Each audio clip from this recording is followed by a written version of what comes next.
Hi, I'm Joe Reitz. I'm the Public Works Director here for the City of Avon Lake. Sitting here at my office here at City Hall, Barb Cagley and I are going to sit down and talk about projects that the Public Works Department has going on in 2017. If you watch City Council, you see a lot of projects come through my office, and it's a subject that we've talked about many things, with my stormwater programs that we've got out here. Yes.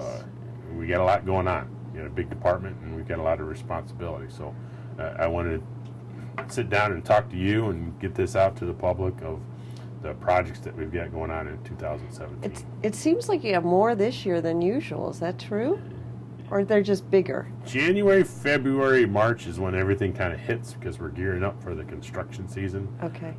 This year, the biggest one being the traffic light and intersection improvements at Lear-Krebs, because if anybody's lived in that area, gone to the ward meetings, or heard us talk at council, that's been a topic of discussion for quite a few years now.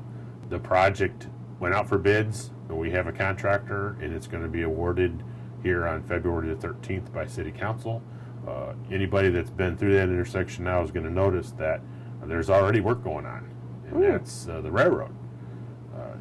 It took a while for us to get with the railroad because there's a lot of interconnect that's involved with this project, because we're putting up a new traffic light, and the traffic light needs to be able to talk to the railroad crossing. Interesting. Anybody that had driven through the Bay Village and Westlake when they did the traffic light over there on Bradley can know how lengthy of a process that can be, because the two pieces of equipment are independent, but yet they have to talk to each other. And we're trying to avoid some of the issues that came up when Bay Village and Westlake did their project.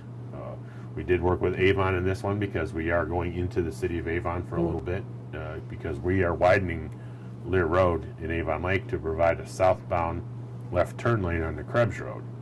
And then we're also widening Krebs Road so that you have a left and right turn lane on Krebs as you come up to Lear. Nice. So anybody that's driven through there, especially at rush hour, can see how quickly traffic can stack up on southbound Lear Road for one car trying to turn on the Krebs. So we'll take that traffic out of it, adding a traffic light to allow Krebs Road to get out, even during any time of the day. It's going to be a big thing. And then making sure that that new traffic light talks to the railroad crossing, so that if there's a train, Krebs Road will always have a right turn lane to go north, but the rest of the signals will have to be red until the train clears. So When will you do all this? When will it be done, rather? we're anticipating this being done by the end of August. Okay. We know that the biggest time factor is going to be, once the project is awarded, it's going to be how long it's going to take to get the physical equipment that's needed for the traffic light, because that's always the biggest concern and issue. As projects go out for bid across northern Ohio, the demand for that equipment goes up. So we put this out for bid early in the year so that we could try to hopefully get the contractor order all the equipment before the delays. You'll be able to get equipment, but if you're waiting 12 weeks to get it, if you can get it order it in February, you should be able to get it in May. And the widening itself won't take a whole lot of time, but I think the biggest wait's going to be getting all that equipment in here. Will the streets ever be shut down completely? That's a very good question, and it will never be shut down completely, but during certain times it will be shut down to one lane. So we'll have police officers as flagging traffic, and as you can imagine, especially with Krebs Road, the intersection there, that's going to be a coordinated effort with the traffic control, because you might have to have a police officer in Avon, one in Avon Lake, and then one on Krebs as the traffic flows through there. So it will be trying for traffic, but the fortunate part is that since we're not reconstructing the whole road, we're just widening it out. So it's not like all those years ago when we actually improved the intersection and put the curbs on there. The fact that we're just widening the existing curbs shouldn't be as troublesome as that other project. So it'll be congested for traffic to go through there, but for the short period of time that I would expect that work will be interrupting the traffic flow, the payback will be the traffic lights going in. I intend to work with you in the studio to put out another PSA when we get those lights in, because people aren't going to be used to having a traffic light there. Yeah. And as anybody that's driven through, one thing I've learned is people are much more conscious of traffic lights when you're new to the area, because you don't know what's out there. But if you've driven through that intersection, and all of us drive through there many, many times even in a given day, you know where the stop signs are at, you know where the stoplights are at. Adding one there because you've got a traffic light at Chester, next one's at Walker.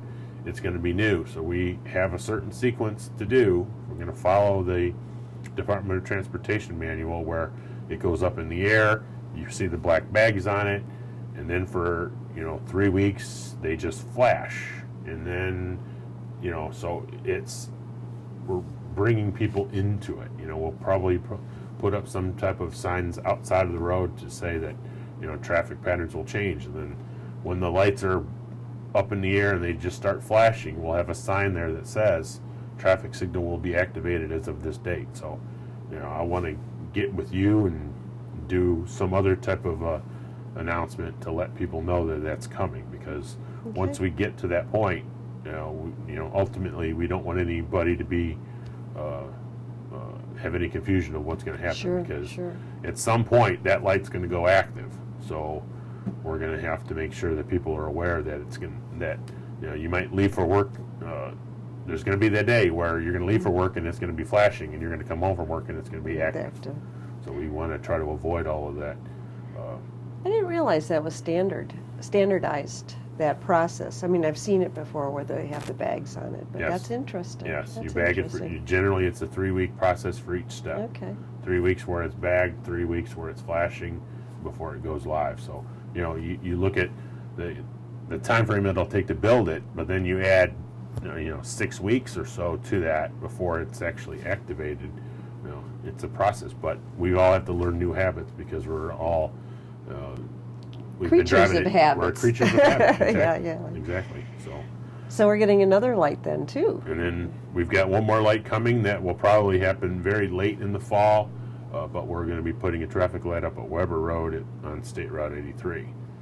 People that lived in that area have long been patient, have had concerns, because if you were on Weber Road trying to get out on the 83, you had sometimes, depending upon the time of day, you had an extended period of time where you had to wait till traffic would open up. Right. So we did a traffic study in end of 2016, and it met the warrants for a traffic light now, based upon the traffic on 83 and the length of time people had to wait on Weber.